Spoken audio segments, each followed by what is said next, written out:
Hello bachcho, let's read a given question. The question says, we have an equation A sine omega x by v minus of k, where omega is angular velocity, v is linear velocity, x and y are the distance. So we need to find the dimension of k. Option A given at t raised to minus 2, option B given at t raised to minus 1, option C t raised to 1, option D L1 t1. So इस question का जो key concept we need to understand is the concept of principle, or we can say application of dimensional analysis. So इसके according we can say जो हमारा trigonometric function होता है, let's say tan theta. सो यहाँ पे जो थीटा है, theta is a dimensionless quantity. Theta का इज अ डायमेंशनलेस क्वांटिटी और इसका डायमेंशन हम लिख सकते हैं m0 l0 t0, right. Apart from this also we need to understand about the principle of homogeneity. Principle of homogeneity, according to this principle जो भी हमारे पास इक्वेशन है, let's suppose we have an equation of the type x equals to y, इस तरीके से कोई equation है, तो जो भी डायमेंशन x का होगा वो इक्वल होना चाहिए डायमेंशन ऑफ y को. तो इसे कहते हैं प्रिंसिपल ऑफ होमोजेनिटी.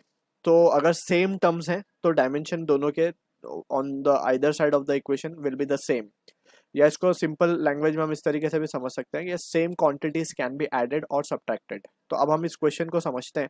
तो क्वेश्चन में हम अगर देखें ध्यान से, हमें इक्वेशन गिवन है y a equals to, actually ये होगा इस तरीके से इक्वेशन होगा y equals to a sine omega को अगर हम अंदर मल्टीप्लाई कर दें तो omega x upon v minus of omega k, ये इस तरीके से होगा. अब ये क्योंकि एंगल है so it will be a dimensionless quantity. अब यहाँ पे भी दो चीजें सब्ट्रैक्ट हो रही है. ऐड या सब्ट्रैक्ट हम जब करते हैं तो वो सेम क्वांटिटीज होती हैं हमेशा, ठीक है. तो ये पूरी क्वांटिटीज कैसी होगी, डायमेंशनलेस होगी. अब डायमेंशनलेस होगी तो यहाँ पे अगर हम ध्यान से देखें सो जो भी डायमेंशन इसका होगा, dimension of omega x by v equals to dimension of omega into k, right. क्योंकि दोनों सब्ट्रैक्ट हो रहे हैं. ऐड या सब्ट्रैक्ट जब भी क्वांटिटीज होती हैं तो वो सेम होती हैं, फिजिकल क्वांटिटीज सेम होती है. सो इस तरीके से we can write the dimension. And also we know कि ये पूरी क्वांटिटी एक डायमेंशनलेस क्वांटिटी है. सो इसका डायमेंशन हम यहाँ पे इस तरीके से लिख सकते हैं m0 l0 t0, राइट. तो अब हम सिंपली क्या कर सकते हैं कि इसको इन दोनों टर्म्स को कंपेयर कर सकते हैं इससे, क्योंकि दोनों ही डायमेंशन लेस है. तो दोनों की जो डायमेंशन होगी वो होगी m0 l0 t0. तो अब finally we can write k का हमें डायमेंशन चाहिए.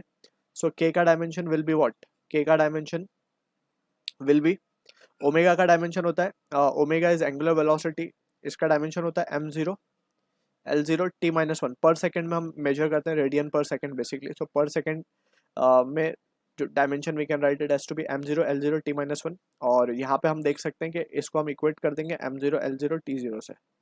तो फाइनली हम देख सकते हैं कि k का डायमेंशन जो आएगा वो क्या आएगा, just it will be m0 l0 t1 हो जाएगा. So this is the answer for the question जो कि मैच हो रहा है हमारा ऑप्शन सी के साथ. So I hope you understood the solution. All the best.